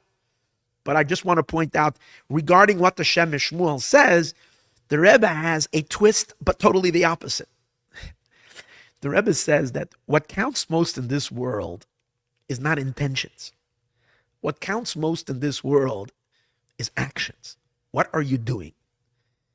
So if you're doing good, but you're not feeling so good, your feelings are not so good, they're murky, they're impure, but you're actually doing good. That's what counts most. If you are, in other words, he accepts the same idea of the Shem and Shmuel, that the two signs, one is an internal sign, one is an external sign. But the Rebbe says, being alive in this world, what's counted the most is the external side. Our behavior is what counts the most. What did you do? Not so much what did you think. And just a very powerful thought. Because the Rebbe makes this whole idea very personal to each and every one of us. We should all make sure that we are a kosher animal. That we are kosher. Okay, so it's nice. It's one thing to talk about nations, another thing to talk about ourselves. We need to make sure that we have a kosher sign in it. We have a stamp kosher. Kosher means we can have a connection to God. We have a connection to eternity. So the Rebbe says like this. You see that both kosher signs, the one that chews its cut and the split hooves, both of them have the sign of double. When there's a split hoof, means it's double. It's one and another. Well, if you have a closed hoof, it's only one. Split hoof is double. The same is also chew its cud. So a regular animal that's not kosher chews it once. Fine. The kosher animal chooses it twice. It chews it twice. Chews it once, brings it up and chews it again. The double. The Rebbe says, number one, you need to understand that double doesn't mean twice. Double means repeat. That's what double means. That it does once, and it does twice, and it does 3 times, it does 4 times. It's like when you set your music on any type of app or whatever it is, Spotify, and you set it to repeat. It will keep on repeating the same song over and over and over again. So repetition, double represents repetition. So he says like this. If you want to know if you're kosher, know one thing. If you have a repetition, what does that mean? That each and every one of us in our state in the world is in a state of whatever we do, we want to do more. More and more and more and more. The most unkosher symbol is a person that retires and is satisfied. Done. Because just by being done means it's the most ungodly. Because godliness is forever. What's the most ungodliness you can be? Is that I'm finished. Finished, that's creation. That's limited. To be connected to God, to be kosher means to be in a relationship with God. That means to be in a state of more and more and more. This is the Rebbe, everything about it. More, more, more. There's never end. Whatever you did, you need to do more. But the Rebbe says, when we speak about more, there's 2 levels of more. One is an internal journey of more, and the other one is an external journey of more. Internal, chewing its cud means as follows. Chewing something means you're taking something and you're eating it, which means you're refining it. You're refining it. So it represents the concept of taking elements in this world, things that are outside, taking it into ourselves and refining it, including our refining ourselves. So there's sometimes a person reaches a certain level of refinement, certain level of purity, and they're satisfied. That's not kosher. Even if you're pure, you're not pure. If you stop, if it's done, I'm satisfied, I'm done, I'm good, no good. So there has to be a refinement. And then whatever you refine, you have to realize there is possible to have even more refinement. And then it's possible to have even more refinement. And even more refinement. And even more refinement. There's no end to the refinement. That's the repetition of the chewing the cud. In other words, when we look at our own animalistic self, how much do we have to refine it? There's no end. Every day when we pray, we're supposed to refine our consciousness more than yesterday. It's an internal refinement. We have to look into our thoughts and our speech and see how pure is it. Purer and even more pure and even more pure and even never ending. But that's an inward elevation where things are being elevated like a spiral higher and higher and higher. That's a kosher inward side. But then there's the most important part. Is a person, the hooves represent the legs in which you're going out to the world. That means you're trying to affect humanity. You're trying to affect the outside. You're trying to affect people. So in that, action that affects the world. So he says non-kosher is you do one little action and you're satisfied. Kosher is that when you've impacted one person, you're right away saying, I'm picking one, but I want to do a second person. You impacted a second individual and made them a little more godly aware or did something kind to them. It's not enough. Now I want the third person, the fourth. So the split hooves represent an idea of forever continuing more and more and more and never ending actions, good actions in the world, doing acts of kindness, doing acts of goodness, it should be done without an end. So really a person should have the infinity in both. Number one, our impact in the world should be driven with more and more and more with a non-satiable thing. Then we're kosher as kosher hooves. The second one, and the second sign is when we refine something, the refinement should go through a refinement process that's never ending because God is infinite. So an inward journey without an end and an outward journey without an end. However, the Rebbe says like this: why does the pig become kosher in the days of Moshiach and the other empires represented by the other ones not accept? They don't become kosher. Again, we're following that teaching because remember we said earlier that there are other midrashic people midrashim that said the three nations are invited in and Edom not. But the Rebbe puts the emphasis on the fact, and he's going to deal with the other thing in a moment, but that the pig becomes kosher, not the others. So what's the idea? The idea is like this. He says the Edom are doers. Rome and everything that it represents were big doers. They built civilization. They did and did and did action. And even if their intentions were not at all good, they wanted dominance, they wanted control, they did whatever they did. But the actions, there was a lot of good action. When you have good action, so when Moshiach will come and the world will be purified, if your intentions are not good, you'll catch up on the purification. The purification will happen later. But as long as you did, because the main thing in this world, our world is about, the Rebbe always quotes the same thing. Here the main thing is to change the physical, material element of the world by good actions, by mitzvot.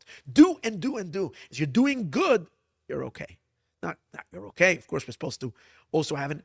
But the world of Esav is going to be rectified because at least I have good actions that were done. The other three nations might have good intention, but if the action was lacking, and Moshiach's world is God manifesting himself in the world of action, in the material world, then they have so they have a lot of internal purification, but external good deed is lacking. Very interesting, just like Rebbe spin, different than the Shemesh Shmuel emphasis. And of course, both are true in their own way. But now, I'd like to really get just for a few moments, we're going to get a little deeper into this element of Edom. Because bottom line, we're living in the world of Edom today. And the United States of America is the final state of Edom. And according to basically what we learned now, other than the idea that the pig is going to become kosher, what's with the midrashim that say that the Midrash Rabbah says that Mashiach will not accept any gifts from Edom? The Midrash says that in the Mishkan they were not invited. The iron was not part of it. The Midrash says in the temple, iron was not accepted. And the Midrash Tanchuma, as we said earlier, gives them a little space on the external, like the Shemesh Shmuel says, on the outside, with a red hide. So what does that mean? What does it mean to today's world? So the Rebbe asks the question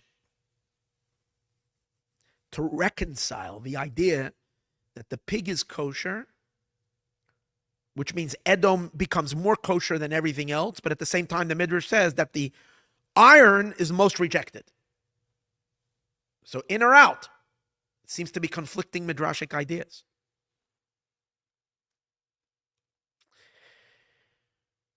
So, the explanation to this, and I mentioned it in the past, but this is becoming so clear today.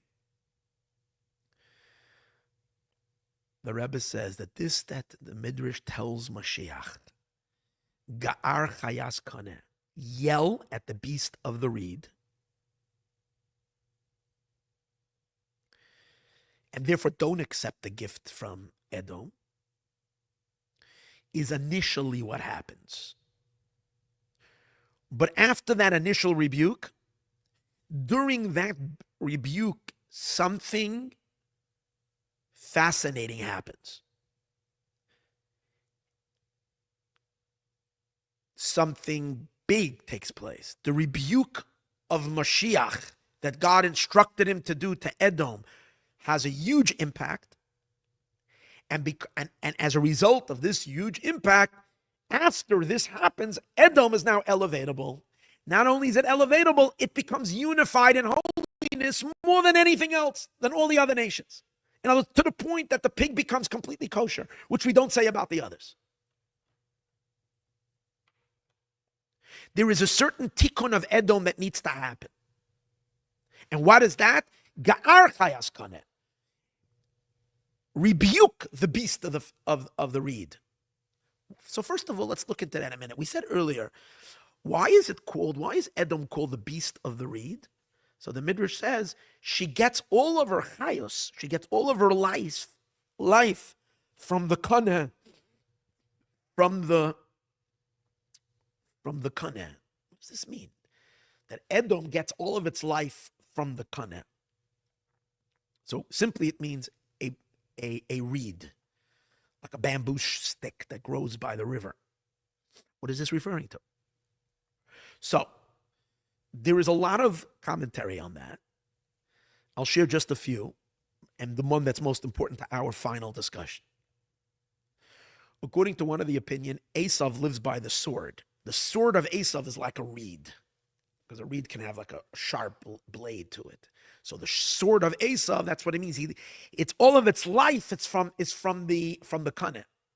But there is an interesting pirush from the Bnei Yissaschar, and others bring it the same idea as well. In Sefer Igur Dekala, he says an interesting idea. He says Esav's life force is all from one blessing he got from Yaakov, from Yitzchak. Remember the day that he comes to Yitzchak and he cries out to his father Isaac, "Habracha achas lacha avi, do you still have a blessing for me?" And Isaac says, "I can't give you a blessing. I gave everything away for your brother." And finally, Yitzchak gives him one blessing. He says that when your brother will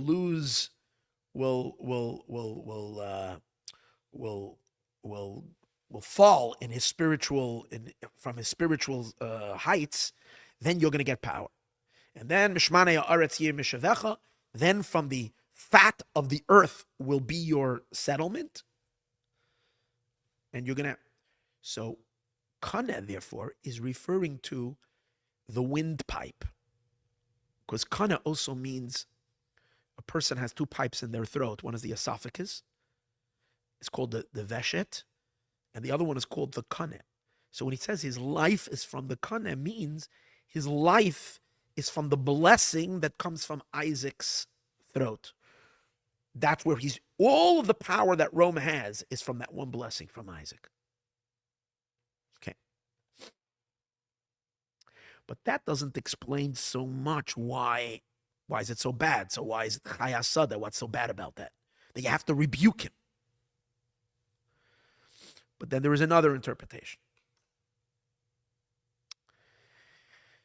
Since Esav is meant to be the beast of the reed, we find that actually Rome was constructed as a result of a reed,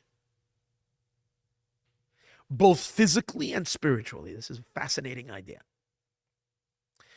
This takes us back to a story, which I mentioned already in earlier classes, that when King Solomon built the first temple, when Shlomo HaMelech built the first temple, it says that God says, "Al apiv al chamasi ha'seir hazois, miyoim hivasta." It was on my wrath and upon my anger was this city of Jerusalem from the day it was founded. So it says when King Solomon built the temple and inaugurated the temple, he at the same time was marrying the daughter of Pharaoh. And God was very angry at King Solomon for doing that. Apparently, it didn't look like it. Solomon had no idea that God was angry at him. but he was angry at him. And therefore, on the day that the ceremonies were taking place for the inauguration of the temple, God, the anger of God already produced the power that was going to destroy the not the first temple, the second temple. The second temple was already, and what happened? That night, God sent angel of Gabriel to go down. He came down. I see it always as flying on a broom. He was flying on this reed. And he took the reed and he planted it off the Mediterranean. He stuck it in off the Mediterranean. And the Midrash says that around that reed started gathering earth and stuff, and that became kind of the space where later the great Krach Gadol, a great city of Rome, was built. Does that mean literally the entire Rome? I'm not sure what the Gemara means, but there's something to do with the building, the construction of in Italy, which goes off to the Mediterranean, that had to do with a reed that was kind of a geological effect that came through an angelic force, Gabriel, which was initially constructed and built to serve as a boot to crush the Holy Temple in Jerusalem. And that means that Esav is actually, its entire energy is from that reed, from the kaneh, from the reed. What does it mean now? That reed, now mystically, spiritually,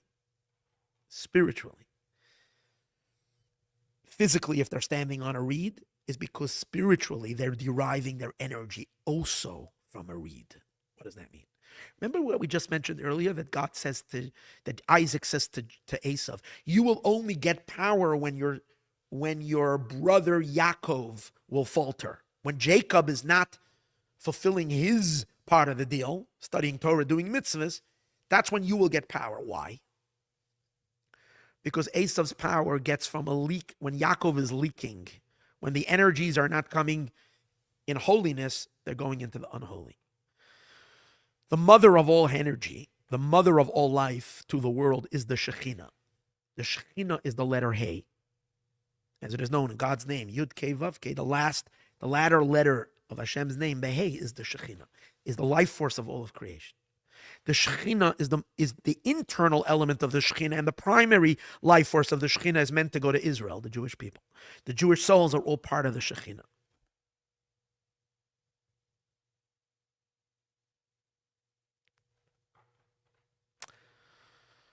I can't stop thinking about the Jewish mother with her two babies. Her name was Shiri, and it says that the Shekhinah her entire being is a song. She sings to God. She's the feminine side of the divine. So her and her babies represent the Shekhinah with her children, which they think they were able to, God forbid, kill in Gaza. But no. It's just a lot to talk about it, but I don't want to get sidetracked. But we know that the Shekhinah is vulnerable. When the Jewish people sin, the energy of the Shekhinah goes down into the darkest elements to give life to Rome.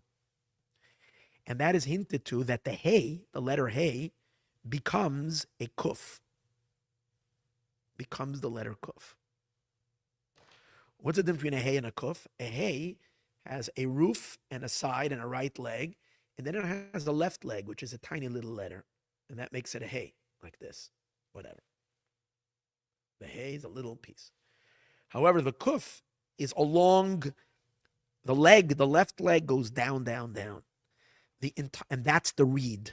Spiritually, the reed that Esav is receiving all of its vitality is from the left side of the kaneh that goes down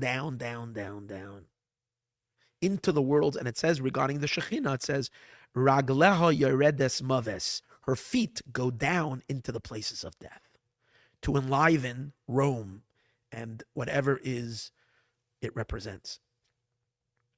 The tikkun of Edom, when God yells. Now, by the way, so it says that the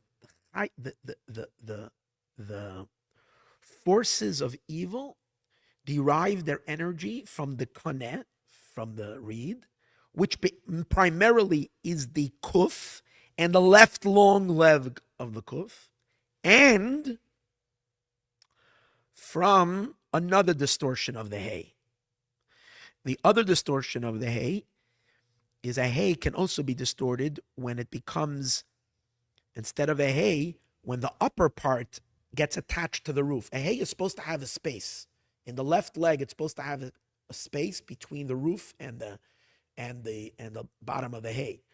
But when it loses that, it becomes a chet, the letter ches. The letter ches, it's closed.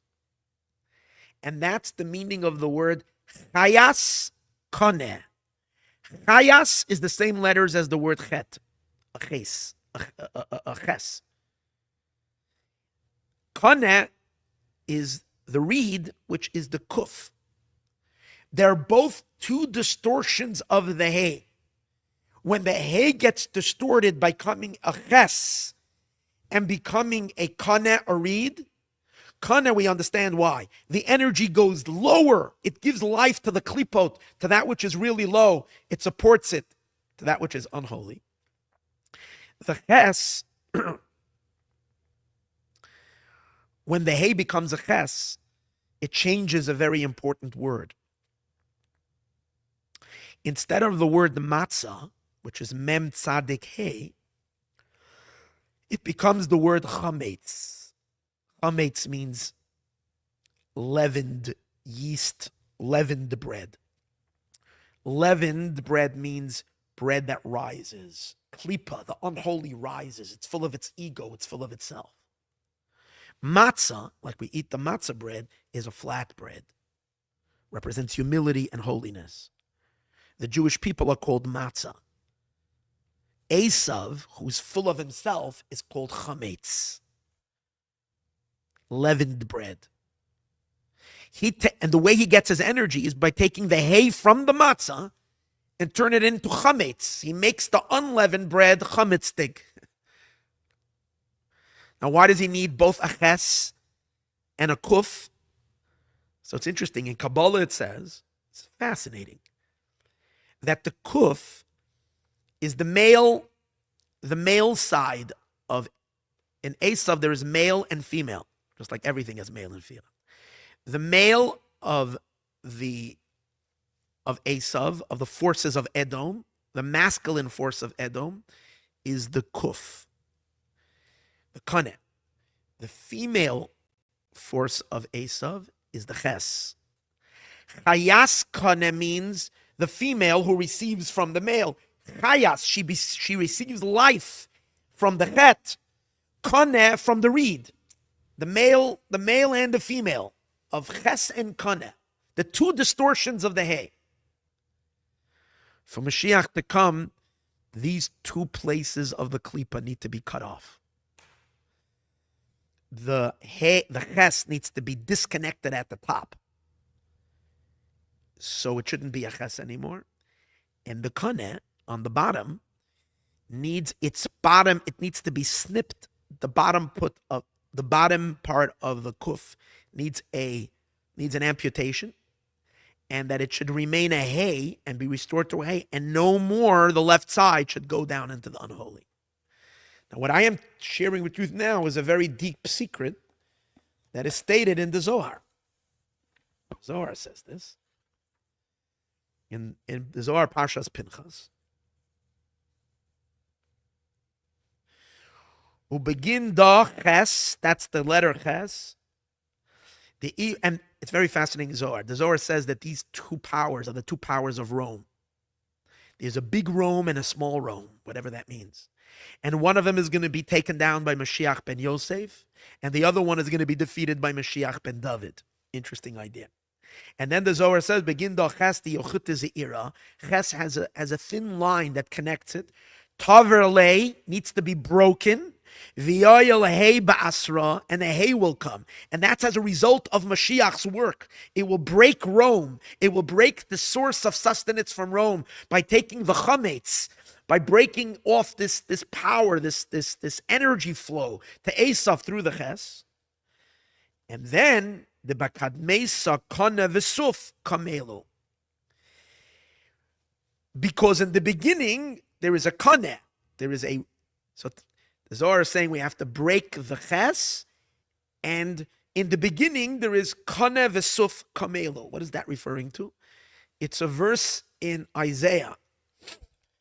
In Isaiah, in Yeshaya, Perek Yutes, chapter 19, verse number 6.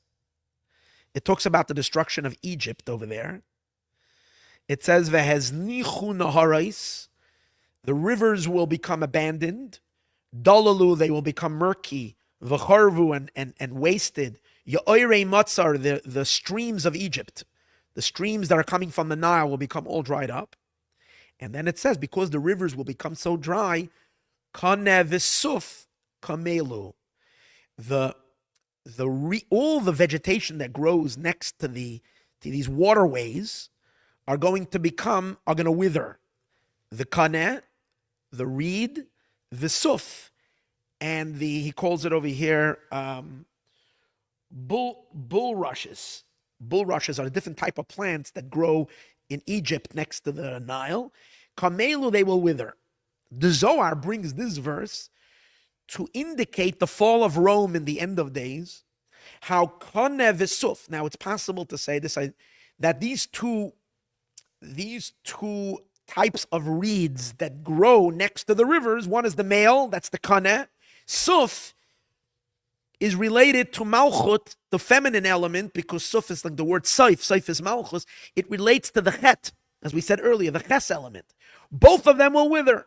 Kamelu. Remember the word kamelu. It's a very important word over here. Which would both, kamelu simply means will wither. So the Zohar says, back to the Zohar. Shal tenusa deroimi. Kaneh, what's the reed? That's the power of Rome. The suf, and they're the last. Suf means they're the last, l'chol malkin, to all kings. So the king of Rome is the final kingdom. Which can also mean, as it's explained in Chassidus, that Esav, Edom, being the pig, is a klipa. It's a force of evil. That's really the source for all the other klipot. Even though Esav comes in last, they are really the source for all the other empires, spiritually.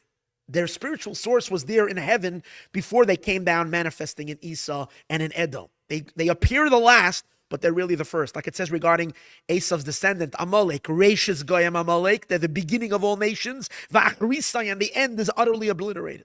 Why? Because Esav, this is also important for our discussion, in Kabbalah it says there are 4 klipot. 3 of them are totally impure. The 4th one is called klipat noga, is a mixture of good and bad. It's a glowing klipa. It's a mix of good and bad. And it says that the forces of evil can't receive any energy directly from holiness. They can't, because they're evil. They need a medium. Who is their medium? Their medium is the klipas noga. It's good and bad. It's like the tree of knowledge, good and bad. And this serves as the interface between the purely evil and holiness. And that's Esav. So Esav, on the one hand, he's not so bad. But on the other hand, he supports all other negative things. And that can be the meaning of kaneh, he's the reed. Suf is he's the end to all kingdoms, means that he gives life to the other kingdoms. The other forces of evil that are in the world today, what are we finding out? What are we finding out? What are we finding out now in the world? That in the billions and billions and trillions of dollars in the American budget, in all these years, there was a powerful leakage. And who knows how much money was going to all kinds of forces of darkness in the world, including, I'm talking about UNRWA and the Palestine and terrorist organization, all kinds of different names. Listen, we're just at the Doge is at the top, as at the tip is at just the beginning of its cleansing. And you can see it's manifesting. The concept that Esav is klipas noga, that is it's the channel of life and feeds everything. So what has to happen? This kaneh, it doesn't say that. So the Zohar says a very deep secret. We don't take the reeds and uproot them and throw them away. We chop off the bottom of the reed and we disconnect the open of the ches. We have to do a tikkun, both on the left side, a tikkun. One is the bottom has to be chopped. The other one, there's to be an opening on the top. We can restore the hay the way it is. And then Esav gets elevated into Kedusha. Klipas Noga, we learn in Hasidus all the time. The Klipa called Noga gets elevated in holiness. And once Klipas Noga gets elevated in holiness, the forces of darkness, they have no place to receive energy from. They wither and they disintegrate on their own because there's no more power. Hamas, Iran, Hezbollah, and all the other forces of evil that have been supported by the United States of America are going to suffocate to death because there is not coming anymore life. And this is symbolized in the fact that Doge went and is stopping the payments to millions and millions of dead people. Think about it. They found in Social Security millions and millions of people that were dead that were collecting Social Security. What does it spiritually mean? The forces of darkness are called the dead ones. They're called, klipas called death, the forces of darkness. And death Ragala, as it says in the pasuk, the Shekhinah, her feet go down to the place of death. That means she's sending Social Security to dead people, not even alive. So what are we finding? That all of that is being stopped. The stopper, it's like everything is being stuffed. All the leakages are now being closed. The dials are being shut down. Everything that has been receiving life from this is all representing that through Esav, through Klipas Noga, everything was receiving energy through the bottom long leg of the kuf. What happens? The asid kucheberichu letavrele, God is going to break it. Ga'ar chayas kana, he brings this pasuk. God is going to yell at the beast of the reed. Ga'ar chayas bisha, ches min chametz, break by yelling at it. He breaks the ches from the chametz. The it beragleim, and it breaks its feet. Min machmetzes, from the word machmetzes.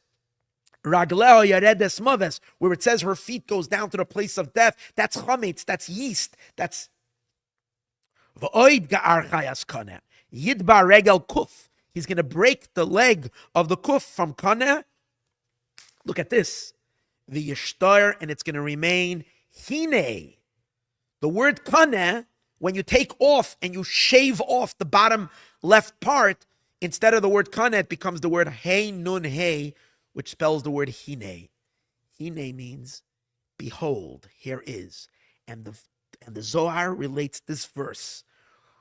Hine Hashem Elokim b'chazak yavai. Behold, God is coming with power and with might, referring to the revelation of Moshiach. He's coming with power and with might. It uses the word hine. So according to the Midrash, according to the Zohar, this hine is coming from Esau. After Esav is fixed, after it broke its leg, hine b'chazak yavai, Hashem is coming, which means that through Edom, God's power is going to be revealed in Mashiach's times. That's what the Zohar is saying. The kana itself becomes the hine. And another very important pasuk. Rishon Litzion. The first to Zion, hine hinam, they are, u'lirushalayim mevaser etein. And to Jerusalem I will give someone who brings good news. So there's a verse, this is a verse in Isaiah 41, in which it promises that the beginning of Zion and the return of the children of Zion to Jerusalem is called Hine, and it's going to come from the Kana after it was fixed. There is no question in my mind. And the Rebbe says, so going back to the Rebbe says that Esav is going to be fixed after its left leg is amputated. My dear friends, there is absolutely no question that the elections on November 4th has completed the amputation of Edom. It's possible for me to say that the election on 2016 and the election in 2024, these two elections, one might have cut off the chet from the top. The other one cut off the left bottom leg. That's the left side of the United States. That's the left. But not the entire left. There are good things on the left. There's a lot of compassion and a lot of good. But it's corruption and it's darkness that went down into having compassion to that which is evil and wrong. that had to be snipped, that had to be removed. And we find that once, and it's interesting, it uses the word kamelu. Kamelu is the same words, just interesting, from the word kamala, which means it will wither. It withered with kamala. It totally withered. You saw, they put her up, they grabbed her, they put her up, and she withered away. She lost, she didn't even win one of the 6 states that were in competition. She lost everything. And maybe it was 6 states because of that. Was it 6 or 7? How many were there? Forgot already. If it's 6, it would be interesting. I'm not sure. If it's 6, it would be interesting because the left line, the kane, is a vav. It goes down low. It's a vav. So it would be interesting. It withered. It lost all of its power. The president, who's now President Trump, number one, Rishon LeZion. He's the first one who announced Jerusalem as the capital of Israel. Rishon, again, I'm saying my own interpretation, but this makes sense to me. Rishon LeZion.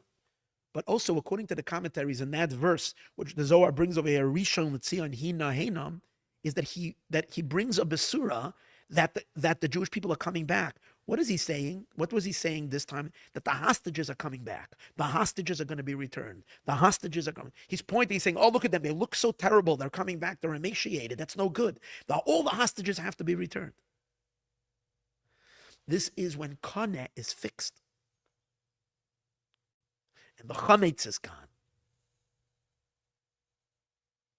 Then Esav has a tikkun. And not only does he have a tikkun, he becomes a joint partner with the Jewish people in the complete rectification. So this is kind of what we have over here. I had quite a bit more to say, but it's already over 2 hours, so this will suffice. There is a tremendous amount of beautiful, amazing chassidus from the Tzemach Tzedek and then the Rebbe himself in explaining a deeper explanation of why the Midrash by the Mishkan talks about the. Maybe I'll do another class on this just to complete the thoughts. Maybe we should do another class. Maybe we'll do it next week to complete the thoughts on these ideas of why the nations are. The significance of the nations in the Mishkan, which would be really interesting. But meanwhile, let us see already the complete redemption and all the goodness. Everything has already been manifest. Everything has already been revealed. The Jewish people already did tshuva above and beyond. The suffering already has reached above and beyond. And the time has come. Kiva mo'ed, that the time has come for the complete geula, for the complete redemption. And may we merit all of us together to see it today.